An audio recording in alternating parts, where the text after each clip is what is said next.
ముందుగా doctor BR Ambedkar రాసిన states and minorities అనే బుక్లో ఏముంది?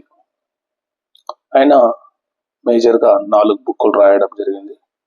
ఒక్కొక్క బుక్ను ఎక్స్ప్లెయిన్ చేసే క్రమంలో నాకు బాగా నచ్చిన బుక్ ఏంటంటే స్టేట్స్ అండ్ మైనారిటీస్.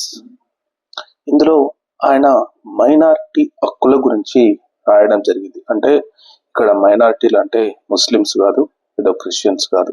అంటే ఇప్పుడు సపోజు ఆంధ్రప్రదేశ్ అండ్ తెలంగాణ ఉంది. ఇక్కడ తెలంగాణ అనేది మైనారిటీ కిందకి వస్తుంది. అంటే ఎక్కువ జనాభా ఉన్న వాళ్ళు కాకుండా తక్కువ జనాభా ఉండే వాళ్ళ హక్కులను కాపాడాలి. ఇది ఆయన రాసిన స్టేట్స్ అండ్ మైనారిటీస్ అనే బుక్.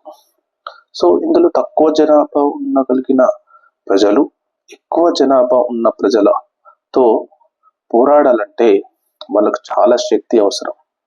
సో వాళ్ళకు రాజ్యాంగం ఒక శక్తిని ఇవ్వాలి.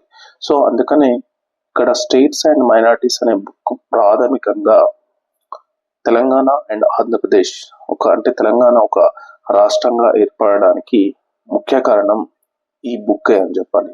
ఎందుకంటే ఆయన ఆర్టికల్ 3లో మెన్షన్ చేయడం జరిగింది అనమాట. ఇది పూర్తిగా రాష్ట్రాల విభజన అనేది కేంద్ర ప్రభుత్వ ఆధీనంలో పూర్తిగా అల్టిమేట్ పవరు కేంద్ర ప్రభుత్వానికి ఇవ్వడం జరిగింది. అదే సపోజ్ రాష్ట్ర అసెంబ్లీకి ఇచ్చుంటే అది ఎప్పటికీ రాష్ట్రంగా ఏర్పాటు కాకపోవచ్చు. ఎందుకంటే బలవంతులు అనేది ఎక్కువగా ఉన్న వాళ్ళు బలహీనులను అనేది లోబర్చుకుంటారు, సో బెదిరిస్తారు. సో ఇలాంటి అవకాశం లేకుండానే ఒక పెద్దన్న పాత్రగా పోషించే కేంద్ర ప్రభుత్వానికి పూర్తిగా పవర్ ఇచ్చి ఏది న్యాయం ఏది అన్యాయమో తెలుసుకొని వాళ్ళకు న్యాయం చేయాలనే ఉద్దేశంతోనే స్టేట్స్ కు సెంట్రల్స్ కు కొన్ని పవర్స్ ఇవ్వాలని చెప్పి ఆయన ఈ బుక్ ప్రాథమికంగా రాసి దీనిపై ఆయన రాజ్యాంగంలో డ్రాఫ్ట్ లో చాలా పవర్స్ సెంట్రల్ కు ఇంక్లూడ్ చేయడం జరిగింది అనమాట.